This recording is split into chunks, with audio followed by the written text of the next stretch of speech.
Good evening, everyone. I would like to begin with item 1, opening of meeting. Officers, can I confirm that live streaming has commenced? Thank you. Good evening, elected members, staff and members of the public. I declare the Ordinary Council meeting of Wednesday, 24th of June, 2026, open at 5:33 p.m. Item 2, acknowledgement of traditional owners and dignitaries. I wish to acknowledge the Garrara people as the traditional custodians of the land we are meeting on. I recognise their strength and resilience and pay my respects to elders past and present. Item 3, recording of attendance. This meeting is being live streamed and audio recorded to facilitate community participation and for minute-taking purposes, which may be released upon request to third parties. In accordance with Clause 6.16 of the Town of Port Hedland Standing Orders Local Law 2014, members of the public are not permitted to use any visual or audio electronic device or instrument to record the proceedings of any meeting unless that person has been given permission by the presiding member to do so. Members of the public are also reminded that in accordance with Clause 6.17, Subclause 4 of the Standing Orders, mobile phones must be switched off and not used during the meeting. Item 3.1, attendance.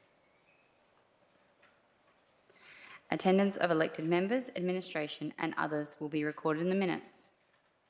Item 3.2, attendance by telephone or instantaneous communications. I have received a request from Deputy Mayor Troy Melville to attend the Ordinary Council meeting 24th of June 2026 by electronic means.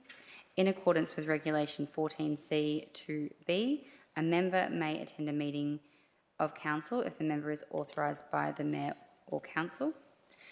Deputy Mayor Troy Melville, your request to attend the Ordinary Council meeting on the 24th of June 2026 is approved from a suitable location and with suitable network and equipment under the policy.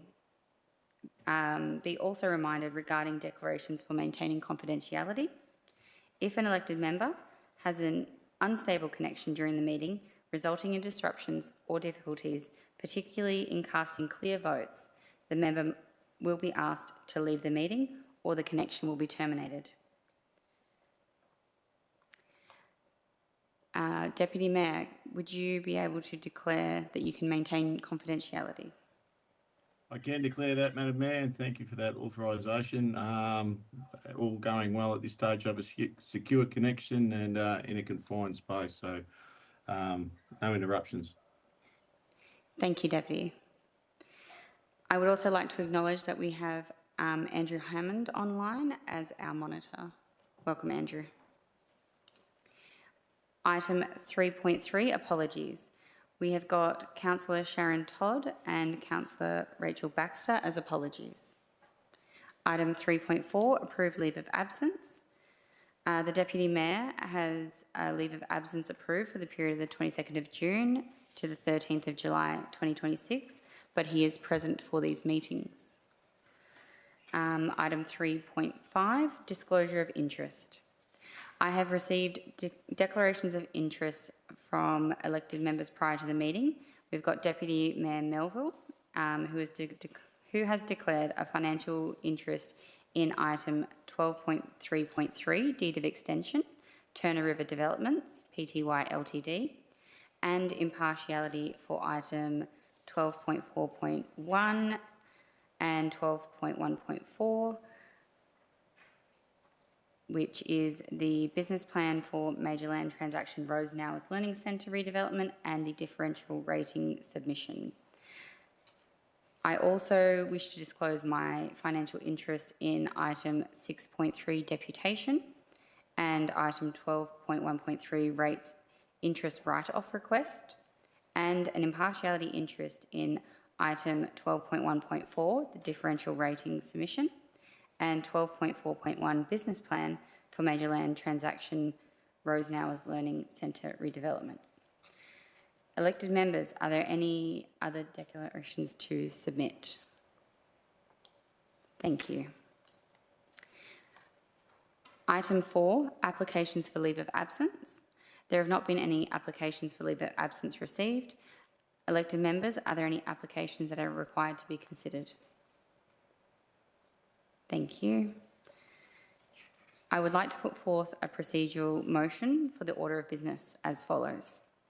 That Council amend the 24th of June 2026 Ordinary Council Meeting Order of Business as set out in Council Policy 1/017 to deal with item 8, announcements by presiding member without discussion, before item 5, response to previous questions. Can I have a seconder? Happy to second that, Madam Mayor. Thank you. Seconded by Deputy Mayor Melville. Is anyone against the motion? I now call for the vote. Can you please vote by show of hands, all those in favour of the motion? Thank you. That is 7-0 carried by simple majority. I will now move to item 8, announcements by presiding member without discussion. Okay. Welcome everyone. It's been a busy month in Hedland, and about our community there are so many things happening. Earlier last week, myself and Councillor McDowell attended the Pilbara Country Zone, which brought local governments together to share insights and discuss key regional issues. We heard updates from across the sector and partner agencies. Councils contributed to policy positions informing Walga's state advocacy, and this is a great forum ensuring the voices of the Pilbara are represented at a state level. I would also like to acknowledge the announcement of BHP's significant funding investment in Hedland through the Resource Community Investment Initiative. Around $160 million is coming into Hedland, focusing on education, recreation, livability and long-term growth. $20 million is secured for the new aquatic facility, and this will support families helping to attract and retain residents. There was also a significant investment in the Hedland Senior High School for upgrades, including design and technology facilities. This is an important step forward, and we welcome the investment and the long-term benefits this will bring to our town. Some council updates. I would like to welcome Gemma Scott, Councillor Gemma Scott, recently sworn in with her term through to October 2029. I'd also like to welcome Stephen Gatt, the new Director of Regulatory Services, bringing strong experience and leadership to our directors. With community recognition, the town of Port Hedland was recognised at the Walga Awards, winning an Inclusion Award for Most Accessible Communities WA. Recognition of the No Boundaries program supporting people with disability in our community. It's a proud moment for Hedland, and I'd also like to acknowledge Mineral Resources support. Community events in town have included Pride Week and the Care for Hedland Sustainable Living Show. Pride Week was a real highlight, with a series of inclusive events across Hedland and the Pilbara. The Sunset Food Markets was well attended by our community, and the town of Port Hedland was supported with principal partnership from BHP, Flags and Portside. There was also the Care for Hedland Sustainable Living Show, held here at the Gratwick Hall. It focused on practical sustainable living in the Pilbara, and the highlight of the day was a visit from Costa, I'll get this wrong, Georgiadis, from Gardening Australia, who shared practical advice and engaged in the community throughout the event. There was also Ladies' Day over the weekend, which brought so many people from our community together to celebrate and enjoy what Hedland has to offer. I will also do a little plug for Spinifex Spree, which is coming up the 24th and 25th of July on the Town Oval. It's a family event with food, rides, entertainment, and something for everyone in our community. It's presented by the Town of Port Hedland with acknowledgements to BHP and Horizon Power sponsors. Thank you, everyone. I'd now like to move to item number 5, response to previous questions. Responses to previous questions taken on notice at the 27th of May 2026 Ordinary Council meeting have been included in the updated agenda. which can be seen on the town's website, and copies have been arranged to be emailed to the members of the public. Item 6, public time. Members of the public, this is an opportunity for you to ask questions of council. Clause 6.7, subclause 3 of the Town of Port Hedland Standing Orders Local Law requires members of the public wishing to ask a question to complete a question form and place the completed form in the tray provided. As the presiding member, I can determine if questions or statements are out of order due to the use of offensive or objectionable expressions or are defamatory. They will not be considered, recorded, nor responded to. Public questions are allocated a minimum of 15 minutes under the Act. Public questions and statements received in writing will be provided the opportunity to present first, followed by other members of the public. Do we have any, into 6.1, public question time. I declare public question time opened at 5:44 p.m. CEO, have we received any public questions? In writing, no, we have not. Thank you. Do any members of the public wish to ask any questions? Thank you. Come forward and state your name and suburb. Please remember to fill in a question time form if you haven't done so already. Good afternoon all. Ash Christensen, South Hedland. Just so you can refer to your agenda papers, all my questions tonight will refer to item 12.2.1, the RFT in relation to the aquatic services and maintenance.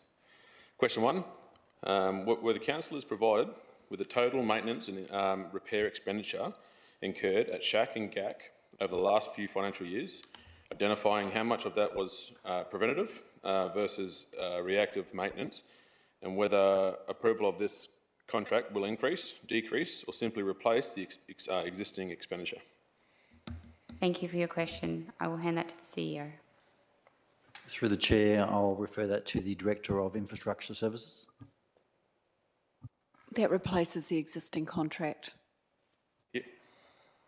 Can anyone clarify whether the town has existing asset management plans and prescribed maintenance schedules for the aquatic facilities, or whether the successful contractor will be responsible for determining maintenance frequencies, servicing requirements and asset condition recommendations under this contract? Thank you. I'll refer to the CEO. Through the chair, I'll refer that again to the Director of Infrastructure Services. So the town does have a maintenance schedule for the pool. So that was developed after, well, it was revived after the last lot of major work that we had done on Shack. We've also made improvements to chlorine gas monitoring there, and heating. So those things are in place. Yes, thank you. Thank you. Are there any more questions? I declare public question time closed at 5:46 p.m. Item 6.2, public statement time. I declare public statement time open at 5:46 p.m. CEO, have we received any public statements? To the chair, no, we have not. Thank you. Do any members of the public wish to speak, wish to make any statements? Thank you. I declare public statement time closed at 5:47 p.m.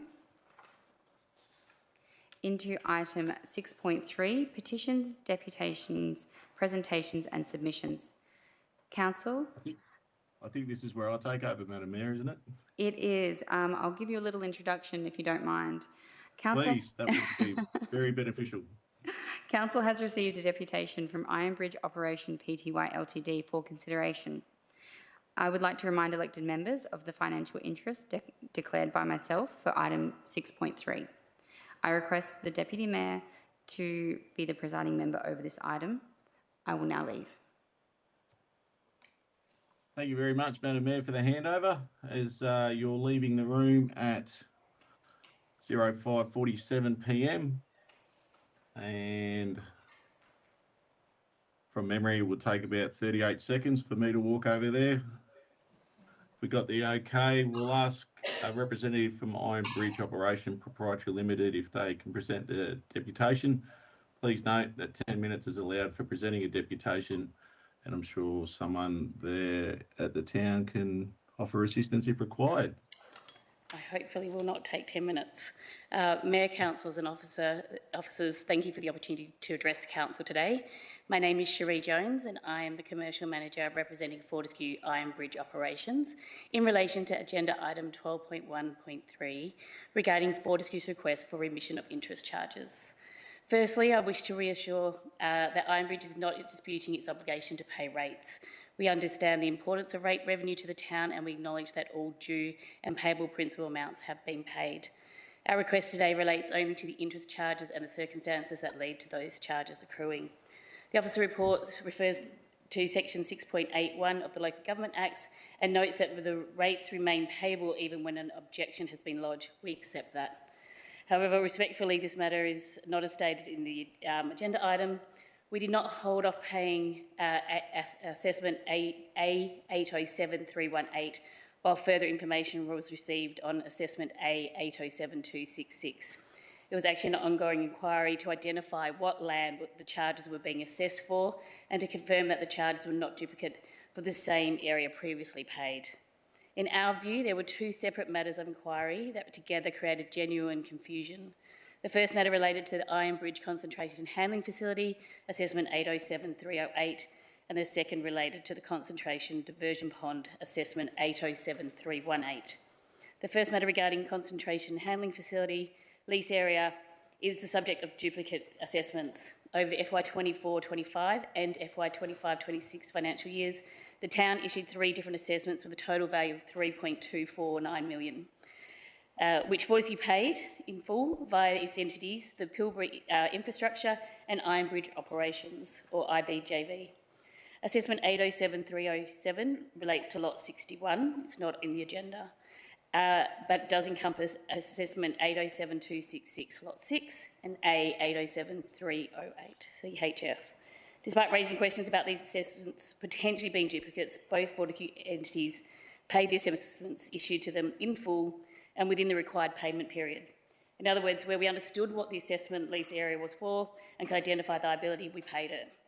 That is entirely consistent with the intent of section 6.81 as we work through the issues with the town, PPA and Landgate. On the 15th of April 2026, the town formally confirmed that Landgate had identified an error whereby 2 valuation VIN numbers records had been created for the same Port Authority lease area. As a result of the duplicate assessments were issued for the same land. From our perspective, this confirmed our inquiry and concerns regarding duplicate chargings were all well found. The town subsequently refunded $1,024,000 relating to assessment 807226, lot 6 for the duplication with assessment 807307, lot 61. The refund was to the Pilbara Infrastructure and was received on the 4th of June of this month. I'd like it noted that the town also had the benefit of leveraging this money for the 5 and 19 months respectively in which we had paid both. The second matter involves assessment 807318. This is the assessment that has incurred interest of $52,000 and which we are requesting that the council consider for it to be written off. The assessment ultimately relates to a separate lease area for the concentrate diversion pond. However, the information available to it at the time of assessments suggested otherwise. On the 15th of September 25, the town's rates officer provided an assessment schedule via email that stated the concentration diversion pond was not currently rated. In the same schedule, the assessment 807318 is stated to be related to the concentrated handling facility and had a land size of 28,290 square metres. We had already paid that twice under subject of matter 1. So for us, this was the 3rd time that we would be paying this. The values of those difference in the rates was also substantial, so we didn't believe it actually related to CHF and we continued to raise questions. From September 25 to March 26, the Fortescue team members sent multiple emails to the town, PPA and Landgate, along with requests of in-person meetings trying to resolve issues. Our records show over 51 email correspondence containing to both issues between relevant parties. A breakthrough occurred on the 6th of March 26 when we met virtually with the Town Finance Manager and Rates Officer. Following that meeting, the Rates Officer undertook a detailed review over her weekend, and on the 9th of March, the Town advised in writing that the assessment 807318 was actually related to the concentrate diversion pond, not the concentrate handling facility, and confirmed that the original assessment had been issued with the incorrect land area. The Town's Rates Officer acknowledged that this error likely contributed to the confusion. The incorrect land area was then updated to correct land area of 95,858 square metres. Finally, on the 31st of March 26, Landgate also confirmed that the valuation records related to the concentrate diversion pond, and on that confirmation, we punctually paid the rate on the 16th of April. From our perspective, there were two matters combined to create genuine confusion and the subsequent concerns that we were already being asked to pay for land that had been assessed and paid for twice already, so this would have been the third time. Throughout that period, we did not ignore the matter. We worked with the town, we worked with Pilbara Ports, we worked with Landgate, we attended meetings, we provided payment records, we participated in reconciliation exercises, and we continued seeking clarification until the position could be properly understood. That is why we respectfully submit that this matter is different. The main assessment, the subject of matter 2, that remains unpaid, was that the assessment could not reconcile with what the land was actually being assessed. The question before Council today is not whether rates were payable. The question is whether it's fair to impose approximately $52,000 in interest where the delay arose from acknowledged errors, duplication valuation records, and the need for clarification from multiple parties before the liability could be properly understood. We appreciate the assistance provided by the town officers in ultimately resolving these issues, and we recognise Council's responsibility to act consistently and fairly. However, we respectfully submit that the circumstances are unusual and should be considered in their own facts. Thank you for your time and consideration. I'm not sure if I'm allowed to take questions, but happy to do so if I'm allowed. Thank you very much, Cherie. Thank you for your presentation, and thanks for the diligence and the work you put into that, presenting us to Council.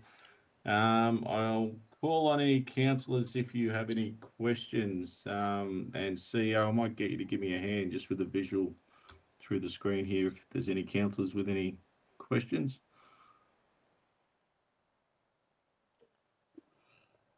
To the acting chair, there are no questions coming from elected members at this point in time.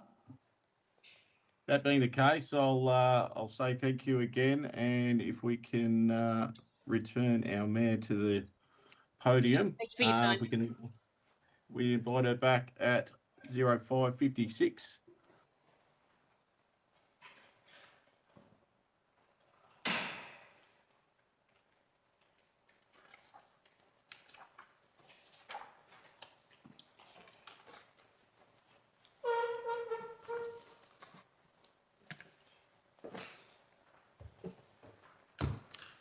Welcome back, Madam Mayor. I hope it wasn't too cold out there, and I'll hand proceedings back to you.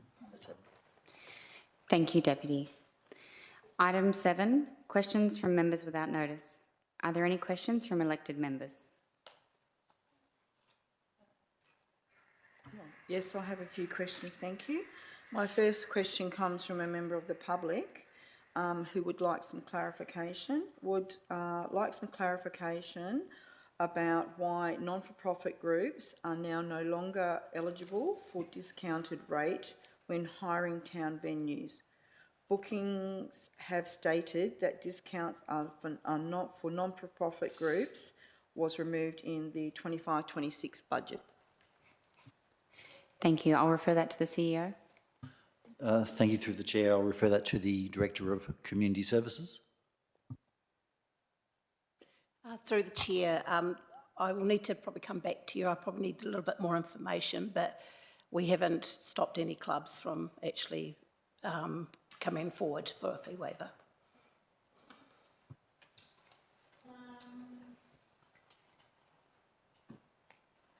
Also, I was going to ask, is there...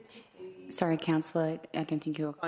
I was also going to ask on the attendance tonight, does the attendance still stay if the councillors Baxter and should be apologies, or in those two to be taken off the attendance and put into apologies? They are apologies. They've got them as being attendance in the council meeting and they're actually not attending, so they go to apologies. Is that correct, or am I? Yep, thank you. No, I think I'll leave my questions until the item number comes up. Thank you. Thank you, Councillor Butson. Are there any more questions? Thank you. Item 9, declarations of all members to have given due consideration to all matters contained in the business paper before the meeting. Elected members, please declare by show of hands that due consideration has been given to all matters contained within the agenda for discussion this evening.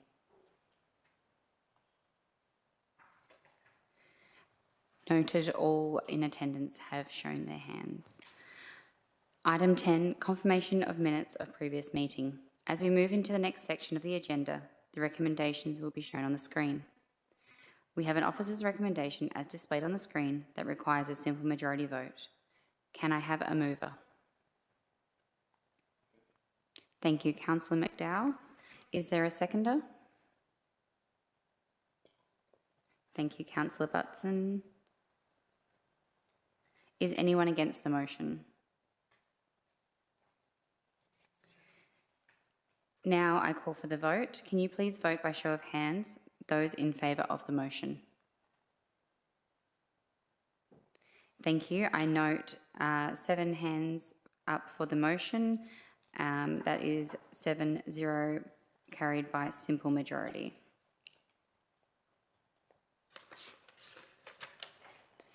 Item 11, reports of committees. 11.1, Audit Risk and Improvement Committee. 11.1.1, Town Debtors. We have an officers and committee recommendation as displayed on screen that requires a simple majority vote. Can I have a mover? Thank you, Councillor McDowell. Do I have a seconder? Thank you, Councillor Edwards. Is anyone against the motion? I now call for the vote. Can you please vote by show of hands for those in favour of the motion? I see 7 hands up for the motion, and that is 7-0 carried by simple majority. Thank you. Item 12, reports of officers. 12.1, corporate services, and 12.1.1, statement of financial activity, May 2026. We have an officer's recommendation as displayed on screen that requires simple majority vote. Can I have a mover?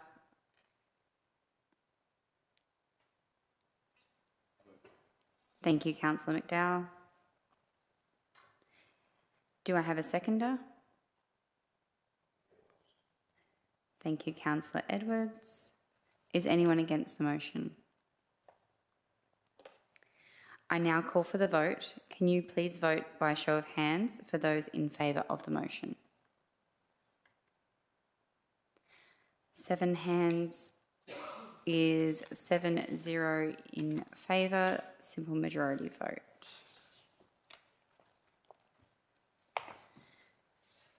Item 12.1.2, rate exemption 7 Australind Ave, South Hedland, and Lot 14, Manilia Drive, Badari. We have an officer's recommendation as displayed on screen that requires a simple majority vote. Would anybody like to speak to the motion or move the motion?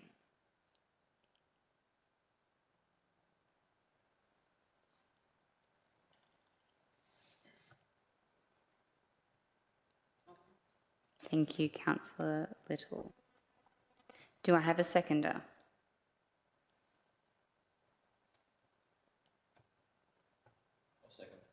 Thank you, Councillor McDowell. Is anyone against the motion? I now call for the vote. Can you please vote by show of hands, those in favour of the motion? Thank you. That is 7 hands, 7-0, simple majority. Item 12.1.3. This one is the rates interest write-off request. I would like to remind elected members of the financial interest declaration for myself on this item. I would just like to read out the nature of that interest. Here's one I prepared. There we are. I hereby declare a financial interest as I am employed by Fortescue in the role of Flashback Yard Supervisor, and I hold shares in the company above the prescribed threshold. As a result, I will be leaving chambers for this item, and I would like to ask Deputy Mayor to be the presiding member for this item. Thank you, Madam Mayor.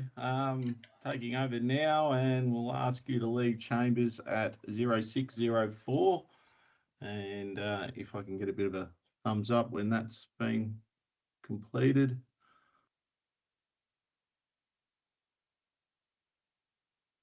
Through the chair, yes, the mayor has left the chambers. Mayor has left the chambers. Excellent. Thank you, CEO. With respect to 12.1.3, we have an officer's recommendation that council, with respect to write off the interest charges, reject the appeal from the owners of assessment number A807318 with a simple majority vote required. We have the officer's recommendation on screen. Do we have any points of clarification or questions post the presentation from Cherie earlier? Members, council. Yeah, I've just got one point of clarification. So the interest that charged, the extra interest that's been charged over this, how long is that interest charged for? How many months? CEO. To the chair, to be corrected by the acting director of corporate if need be, but ordinarily it would be from the date of calculation from the due date, being the 35 days that they were due and levied. So indicatively, given the normal dates, they would be probably since about late August, I suspect. But I stand to be corrected when the rates were actually due and payable last year. Through the chair, it was later in the year, rates were issued later, and also note that in good faith, we paused accrual of further interest in December 2025. Thank you. Any further questions around the room? If there's not, CEO, I've just got just one point. In the event that this item was being debated as to the legalities of what was being rated, etc., at the conclusion, was there a proposed or any proposed part payment to meet the debt in full by either party? Responding to the chair, my understanding from both the presentation and my own discovery, there wasn't any part payment. There was simply a dispute as to the validity of the rating. I think that was confirmed effectively via the deputation. So there was no suggestion of a part payment, merely a response suggesting that the section 6.81 of the Act prevails in that rates that are disputed should be paid in full, to which they were subsequently paid, but then refunded upon discovery of the incorrect rating and the duplication. Hopefully that answers your question. That's somewhat. Thank you, CEO. And if you can just assist me again, if there's no further questions around the room, I will call the officer's recommendation is on screen with a simple majority vote. Can I have a mover for that motion? And I'll take your assistance here, CEO, with any hand gestures. Through the chair, no hands are up yet. Okay, so I'm happy to move this item. I'll move it, CEO. Do I have a seconder? Through the chair, Councillor Butson has seconded the motion. Do I have any against?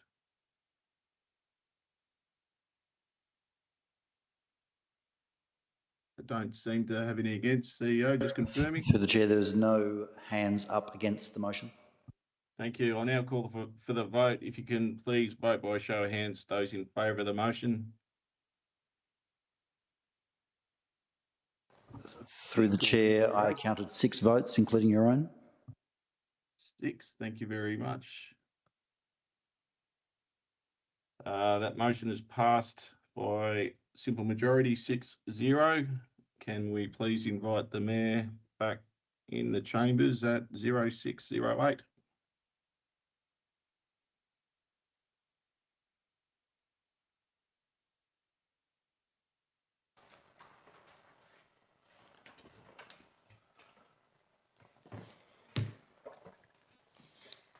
Welcome back, Madam Mayor. Thank you, Deputy. Just to advise in regards to 12.1.3, the interest or rates interest write-off request, we have a simple majority, 6-0 was the correct outcome. And that is being carried. I'll now hand back to you. So noted, thank you. Moving on to item 12.1.4, differential rating submissions. I advise that item 12.1.4, differential rating submissions, relates to the proposed adoption of rates and differential rates. While both the Deputy Mayor and I have previously disclosed financial interests in matters relating to our respective employers, Fortescue and BHP, we have received advice that disclosure of financial interest is not required in respect to this item.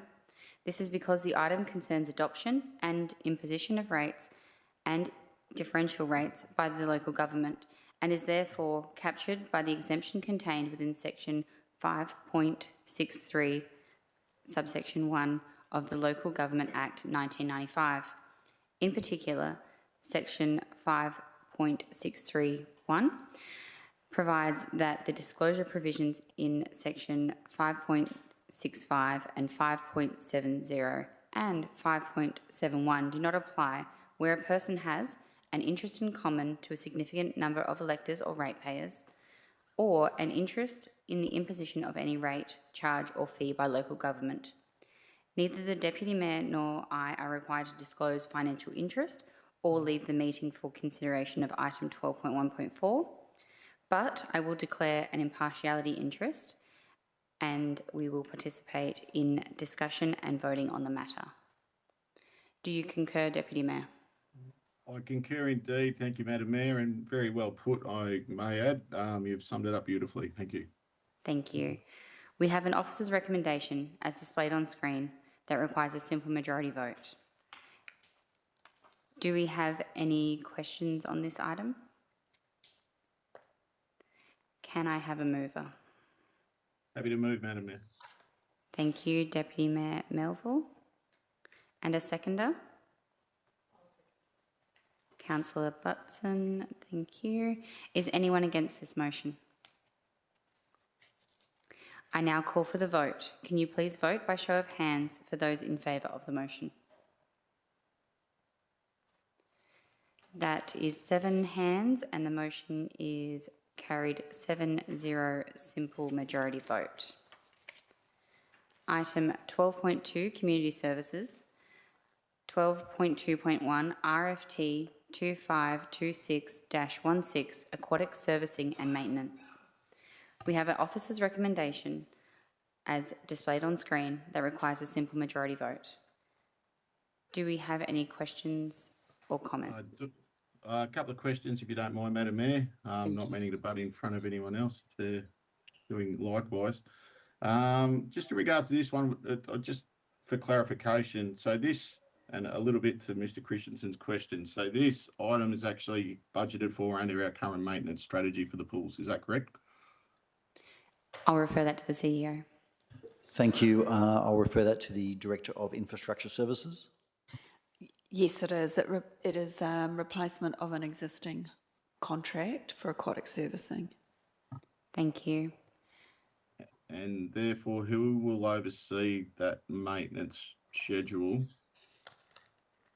while that contract's in place? Is that run through one of our officers or one of our staff? Or To the CEO. Thank you. I'll refer that to the Director of Infrastructure Services. It's the Manager of Recreation and Leisure Services. okay. And this maintenance schedule or this new contract will be following a similar similar maintenance schedule to what was previously in place with the previous contractor. Is that? We've done quite a lot of work on it, and it's much more robust in terms of setting out what we need and the reporting for it, and the asset management has been split out because part of the issue we had was the maintenance for that contract sort of straying into areas where we needed to get a little bit more discipline around how the asset was being managed. Okay, thank you. Thank you, Madam Mayor. Thank you, Deputy Mayor Melville. Any further questions from councillors? Yes, I've got a question. I said here that you've actually got the contract to be over 5 years, but what happens with this if we actually have our new aquatic facility finished and running by then? Thank you. I'll refer that to the CEO. To the Chair, I'll refer that to the relevant director in this context. Perhaps the director that is in charge of actually letting the contract and knows the contract the best might be the Director of Community Services. Through you, the Chair. Yes, so the contract's been designed for that purpose. So you'll see that we've got a 2-year contract and then 3 years, 1 + 1 + 1 after that for that purpose. Thank you. Councillors, any further questions? Thank you. Can I have a mover?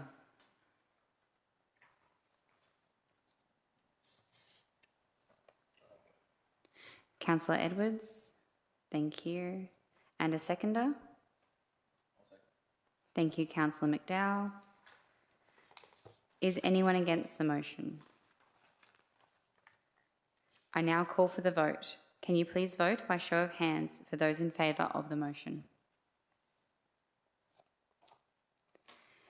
That is 7 hands in favour. The motion is carried 7-0, simple majority. Item 12.2.2, Black Rock Stakes Sculpture, The Wheelbarrow Man. We have an officer's recommendation, as displayed on screen, that requires a simple majority vote. Can I have a mover or an alternate motion? Councillor Melville, did you have an alternate motion for us to consider? Yes, I did, Madam Mayor. Thank you. And obviously a little bit of work going on with this one today. I believe there should be a copy with everyone there. Is that correct? Do we have a copy with the governance team that we might be able to display, please?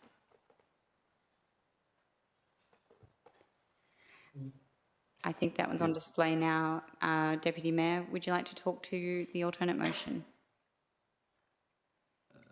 Bear with me as I just... If we've got the alternate up there, yeah, Yes. bear with me just a moment, Madam Mayor.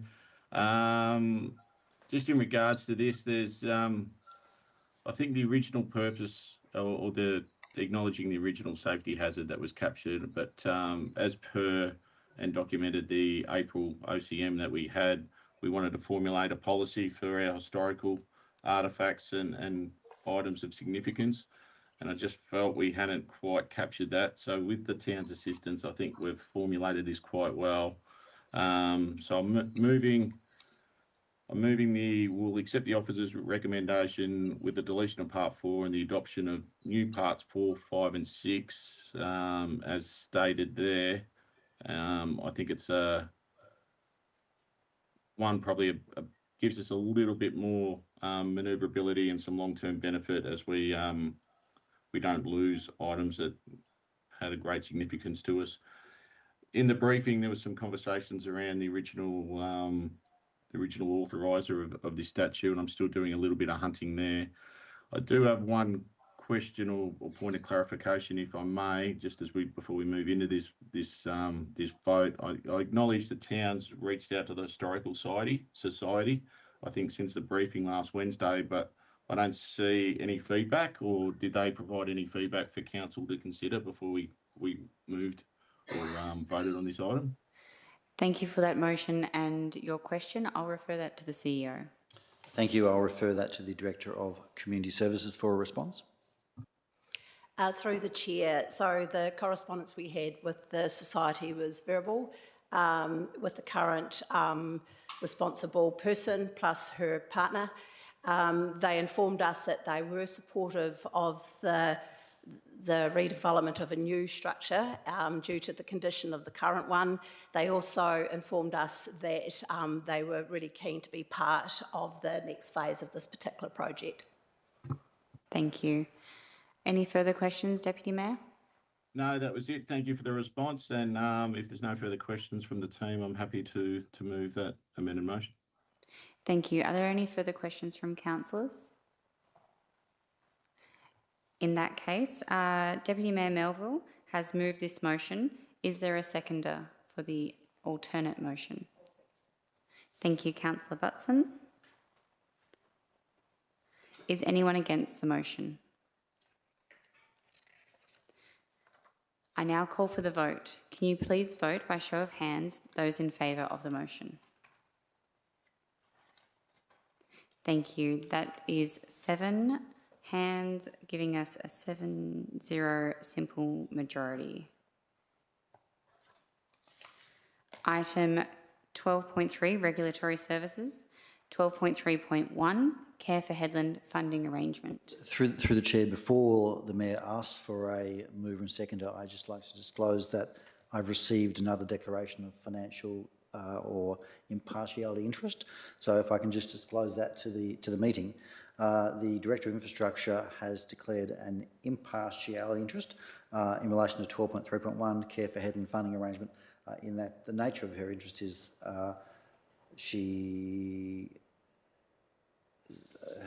the officer is a member of Care for Hedland through her husband, who has a family membership.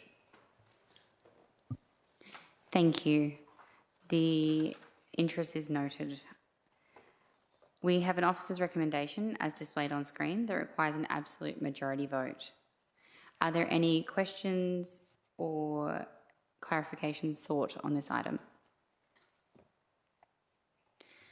Can I have a mover? Thank you, Councillor Butson. And a seconder? Councillor McDowell. Any against the motion? I now call for the vote. Can you please vote by show of hands for those in favour of the motion?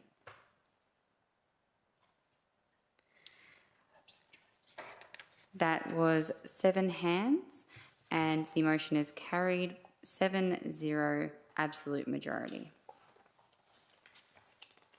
Item 12.3.2, Scheme Amendment number 7 to Local Planning Scheme number 7, final adoption. We have an officer's recommendation as displayed on screen that requires simple majority vote. Are there any questions or clarifications sought? Can I have a mover? Happy to move, Madam Mayor. Thank you, Deputy Mayor Melville. Do I have a seconder? Thank you, Councillor Edwards. Is anyone against the motion? I now call for the vote. Can you please vote by show of hands for those in favour of the motion? 7-0, motion carried, simple majority. Item 12.3.3, Deed of Extension, Turner River Developments, Pty Ltd. I would like to remind elected members of the financial interest declaration by the Deputy Mayor Melville for item 12.3.3 and request he leave online at 6:22 p.m.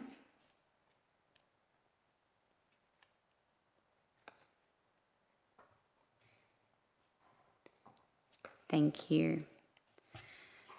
We have an officer's recommendation as displayed on screen that requires simple majority vote. Do we have any questions or clarifications? Yes, I have a few questions on this, please. The report notes that the town remains responsible for construction the Hamilton Road roundabout to service this development. Number one, has the town undertaken an assessment of its financial exposure with this project, including land acquisition, land holding costs, legal costs, project management costs, and a roundabout construction query costs? What are they? Thank you. I'll refer to that to the CEO. To the Chair, I think the Director of Infrastructure Services has the best knowledge of those various questions at present, noting the Director of Regulatory Services has been with us a week and a half, but I think together we might be able to answer those questions. Thank you. I'm not sure about the legal costs or the holding costs or those questions. What I can say is that the roundabout has been designed, and the roundabout not only services that development, but it services a piece of, it services the new entrance for the aquatics that we're going to need, and that the cost plan for all of the Hamilton Road upgrade, I think, was in the order of $7 million. So that's roundabouts, resheeting of the road, landscaping, and some car parking, I think. And that is all included. That is out to tender at the moment, that project. Okay, so my second question to this is, what was the estimated cost of the roundabout when the contract was executed in 2023, and what is the estimated cost today?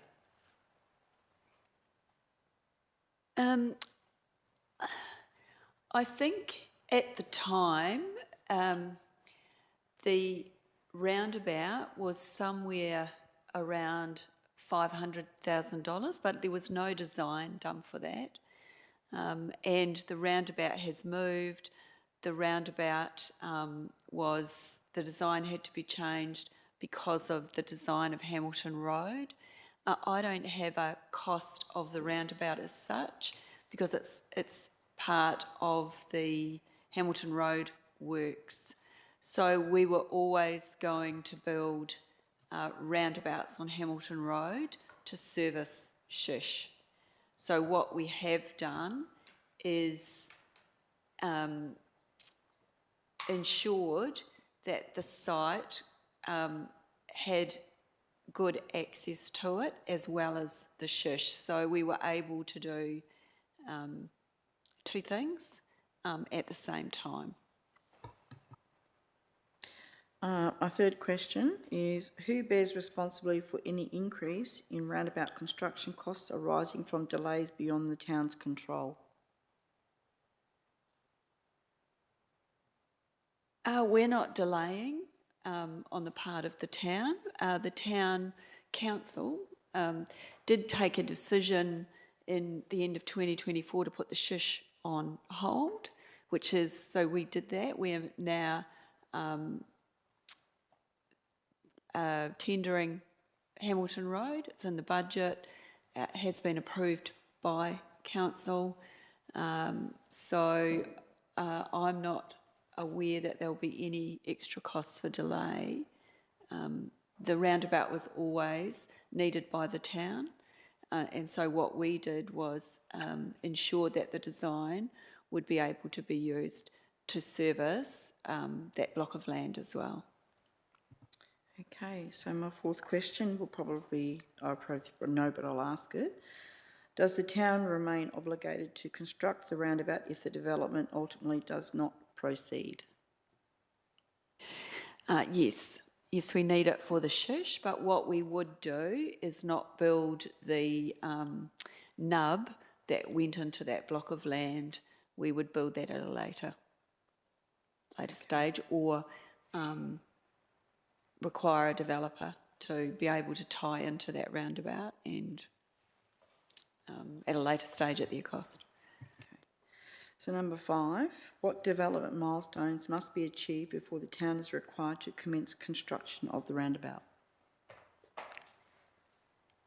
It's not dependent on that development. So the roundabout is required as part of the Shish and the Hamilton Road upgrades and the aquatics. And so what we will do is construct that anyway, recognising that if no development goes there, then we won't build the 4th leg into that development. Okay, so that probably answers my question number 6, but I will answer. What mechanisms exist for the town to recover any roundabout expenditure should the development fail, which is what you've just explained, it won't go ahead. Thank you. Yep, thank you. Thank you, Councillor Butson. Do we have any further questions from councillors? Yes, through the chair, please. Should this item get moved, can the deed get amended at all to make summon the investors to come to the town to meet with us to give us any guarantees or satisfy our needs that it's going to go ahead? I'll refer that one to the CEO.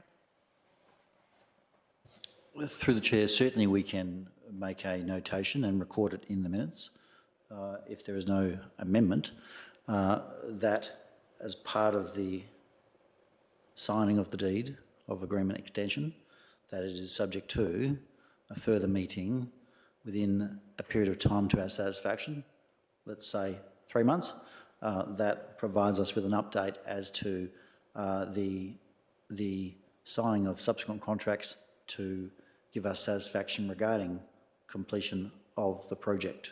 So indicatively, I'm suggesting perhaps that the elected members might suggest that 3 months' time or so would give us sufficient opportunity to meet again with the proponents to give us that satisfaction, if that answers the question of the councillor.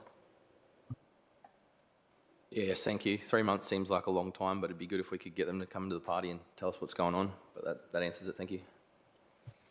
Thank you. Any further questions, Councillor McDowell? No, thank you. Thank you. Councillors? Councillor Edwards. I'm just wondering if any studies have been gone into the pumping station, sewage pumping station next door, and I've been going to that vet's ever since it's been open, and that air can be putrid. Building a shopping centre next door to that, a tavern, daycare centre, I'm just thinking that that's not a good idea, you know. Or can the pumping station be moved? Or can the veterinary clinic be moved, because there's toxic waste at both of them? I'll refer that to the CEO for advice on the pumping station. Through the chair, the councillor addressed 2 matters I'm hearing. One is the sewage pumping station, and I'll refer that to the Director of Infrastructure Services for response, whether there's advocacy or other opportunities to influence the department in that regard, Water Corporation presumably.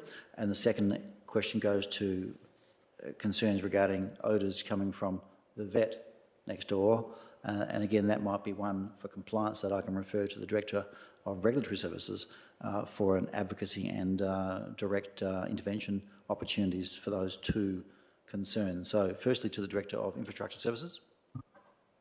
Water Corp are aware of the issue, and they are undertaking a major upgrade to the sewerage works at Port Hedland, at South Hedland, I mean, and so they will continue to monitor that. They have done some work there with new filters, and also there was a lot of grease being collected at that site, and so I think they've upgraded the grease trap at that pumping station as well. So I think it's improved somewhat, but they are aware of it. Thank you. Further questions, Councillor Edwards? Oh, the second component. Yep. So thank you, CEO. Thank you, Mayor, through you. Councillor Edwards, certainly we can have a look at the veterinary practice, provide some compliance oversight there and advocate to see if there is an issue, then we can advocate to maybe minimise the impact there. I'm not overly familiar, I'm afraid, with the site at this point in time. However, it's certainly something we can look at and we can discuss with the relevant parties, particularly if the development progresses. Thank you. Further questions? Yeah, further more question to Councillor Franks. Edwards.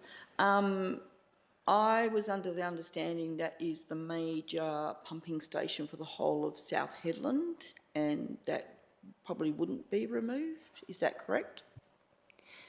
I'll refer to the CEO. And through the chair, I'll refer that question to the Director of Infrastructure Services. That is correct. It is the major pumping station, but they are doing a number of upgrade works to South Hedland sewage system and water system, and they are aware. Advocacy has been undertaken, but I think they have done some work, and that has meant that there's not the same odour coming from it as regularly as it was. Thank you. Councillors, any further questions? Clarifications? Councillor Edwards?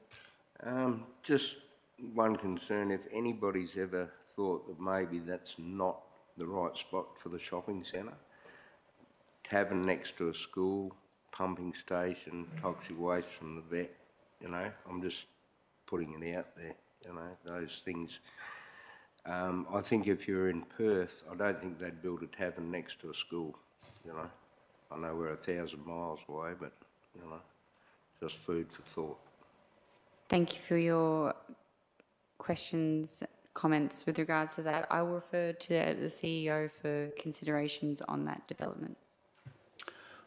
Through the chair, the planning application, I gather, was assessed by a DAP panel, JDAP panel, Joint Development Assessment Panel, in the order of 2 years ago, I believe, and was approved.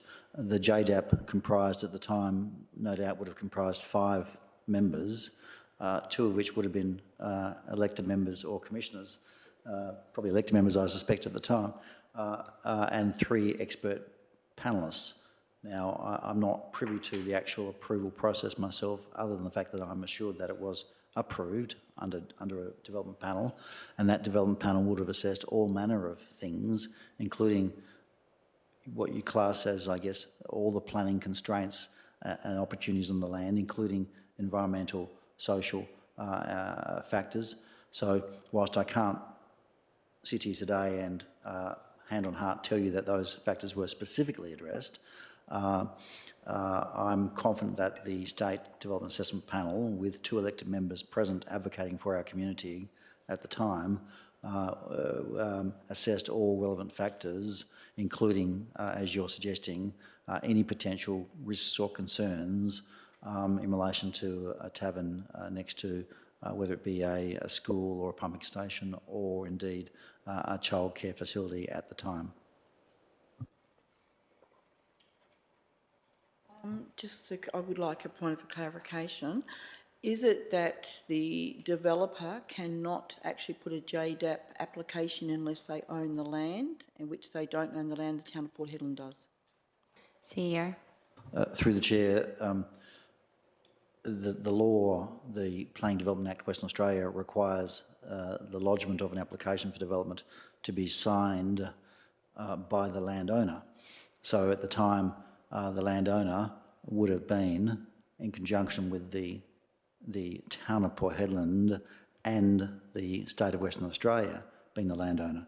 So whilst you're technically correct that no one can lodge a DA, a development application, on land they don't own, they can only do so with the permission of the landowner.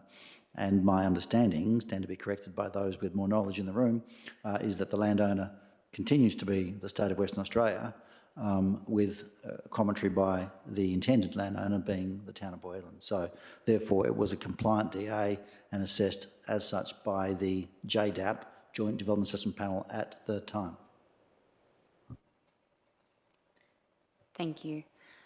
Councillors, further questions or clarifications? Do I have a mover for this motion? Thank you. Councillor McDowell. Do I have a seconder?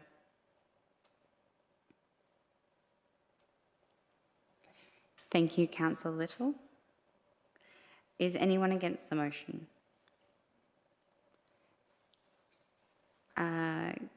Councillor Butson, would you like to speak? Should we go for? I will refer to Councillor McDowell as the mover of the motion to speak first on behalf. Thank you, through the chair. The council has demonstrated its commitment to this project over many years and has come to the table on a number of occasions through amendments to the deed and extensions to timeframes. I think that willingness to work collaboratively with developers is important and sends a strong message to Hedland is open for investment. However, I also believe that after years of planning support, it is now time to see that commitment matched with action.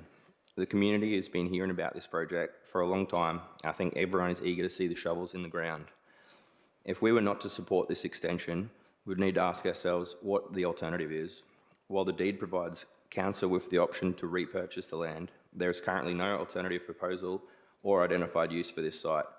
I don't believe reverting to vacant land and starting the conversation over again represents a better outcome for the community than giving this development every opportunity to succeed. Thank you, Councillor McDowell. Councillor Little, would you like to speak to the motion? Thank you. I will now refer to Councillor Butson to speak against the motion. I wish to place on record my concern that Council has not been provided with the full history, context or ongoing details of this development, despite my requests for this information to be circulated to all councillors so that we can each make an informed and independent decision. The report before us outlines multiple provisions, decisions, variations and contractual amendments dating back to 2021. For example, it notes that the contract has been varied 3 times by the Chief Executive Officer under delegation and that copies of the reports and associated documents are attached as confidential attachments. However, councillors have not been provided with a consolidated briefing of the complete background necessary to fully understand the implications of this 4th extension request. Given the scale of this project, the final implications for the town and the strategic importance highlighted in the report, including statements such as the proposed variation represents a 12-month extension to the project timeline, and if the variation is not approved, the developer will default under the contract sale. It is essential that all elected members have access to the full information, not only selected extracts. I firmly believe that Council cannot exercise good governance, transparency or due diligence when key information is fragmented, withheld and only available upon request rather than proactively provided. This is particularly important when we are being asked to approve further extensions to a project that has already experienced multiple delays and variations. For these reasons, for these reasons, I am unable to support the recommendation at this time. I again request all councillors be provided with the complete history, documentation, correspondence relating to this development so that we can make a fully informed and independent decision on behalf of the community we represent. Thank you. Thank you, Councillor Butson. I now call for a vote. Oh, do we have? Through the chair, the the writer of yes, sorry. Councillor McDowell. Are there any other 4?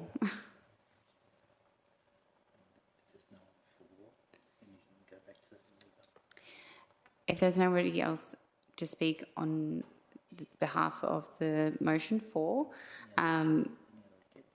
any other against to speak?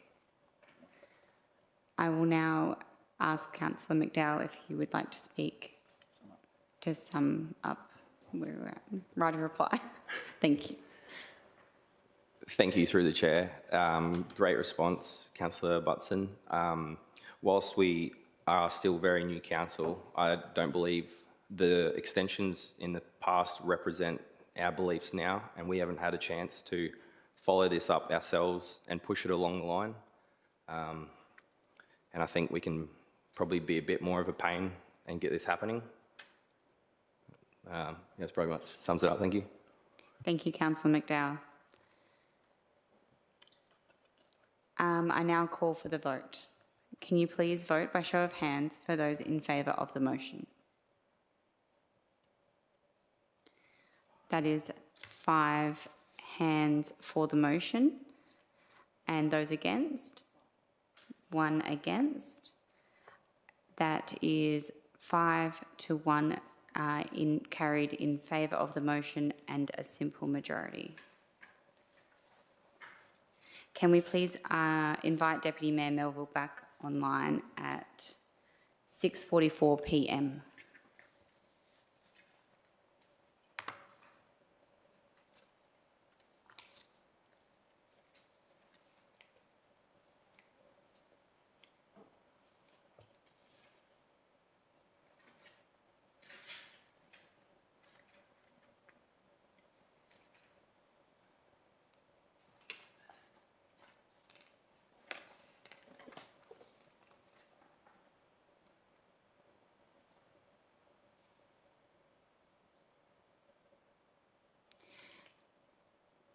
There we go.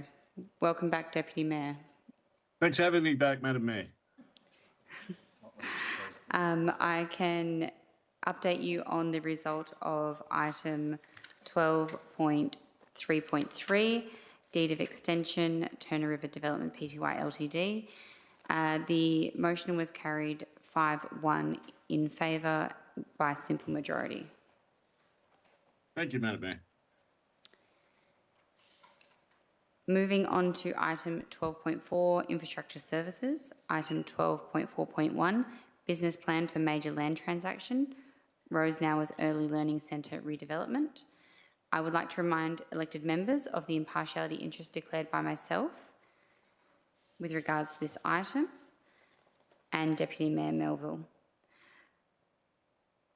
I hereby declare an impartiality interest in this item as an employee of Fortescue in the role of Flashback Yard Supervisor, and note that this role has no influence in the contribution referred to in the report, nor does the report involve any matters requiring an approval involving my employer. I also declare that I will consider this matter on its merit and will remain impartial on all deliberations on this matter. Deputy Mayor, do you concur? I do. Would you like me to read it or are you happy to go with that? The choice is yours. I'll hereby declare an impartiality interest in this item.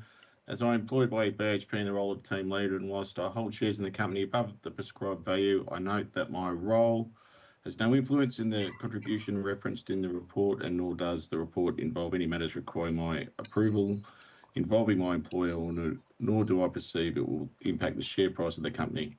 I also declare I will consider this matter in its merits and remain impartial on all deliberations on this matter. Thank you. Thank you, Deputy Mayor.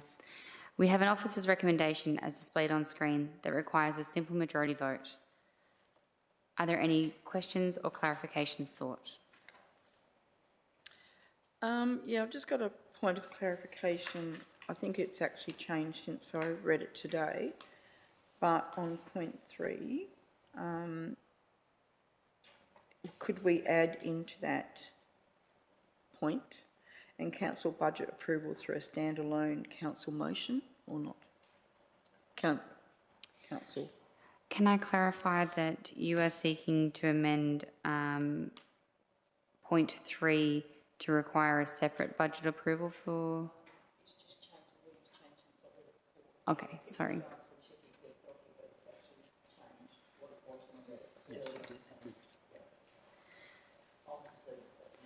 Thank you, Councillor Butson. Anything further, councillors? Thank you. Can I have a mover?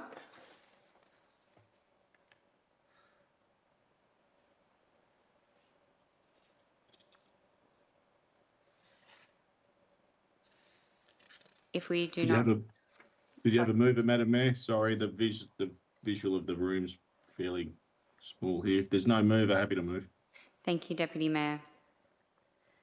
Do I have a seconder?